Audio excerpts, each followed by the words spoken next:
Hello, I'm Jack. Today I'm presenting our work, Controllable Safety Alignment, Inference-Time Adaptation to Diverse Safety Requirements. We are motivated by the observation that current safety alignments is a one-size-fits-all method. However, there are users with different safety needs. For example, a video game developer may allow content that are somewhat violent in some cases,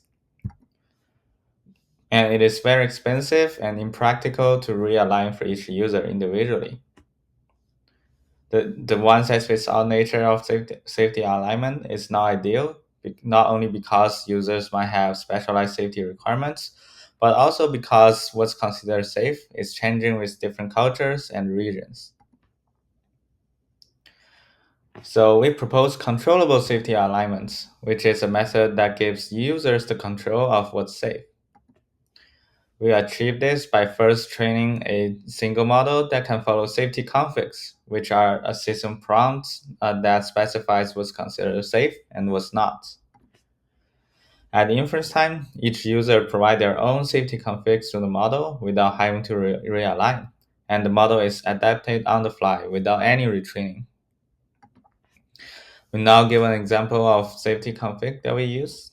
These are detailed descriptions of safety guidelines in natural language, and it requires a model to achieve fine-grained safety control. Moreover, different safety conflicts can have unrelated or potentially contradictory safety requirements. For example, this second conflict here mentions prohibition of alcohol and pork products.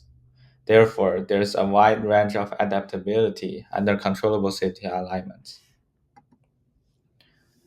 The recipe for obtaining models with controllable safety is through synthetic data creation and preference optimization. Specifically, we are given a training prompts and then we use the prompt risk categories as proxies to create config and prompt paired data. After we have obtained this synthetic data, we conduct preference optimization with fine-grained LLM-based rewards, and then obtain the LLM with controllable safety. We call this method CoSAlign. Our evaluation protocol, which we call it CoSA-Score, is as follows. We're motivated by the fact that we need responses that are both helpful and safe relative to the safety conflict.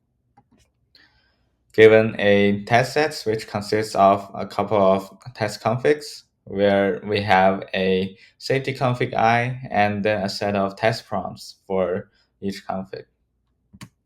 We generate a test response for each test prompt, and then we score whether it is helpful or safe based on the current safety config separately. And then we multiply the two scores together to obtain the CoSA score for each instance. And finally, we average it through with averages to obtain a final score. Our resulting CoSAlign model is both helpful and safe. In fact, we have qualitative examples that shows that the original instruct model is too restrictive to be helpful, while a SFT-only model does not adhere to the safety config. In contrast, our CoSAlign model is both helpful and safe, achieving great controllability. Moreover, our CoSAlign method outperforms strong cascade baselines. To summarize, we propose controllable safety alignment framework, including our CoSAlign training methods, a human author benchmark CoSApien, and the CoSA score for evaluation. We address the overlooked plurality of LLM safety alignments and call for future work that improves LLM controllability from different angles. Please check our paper for more details and thank you so much.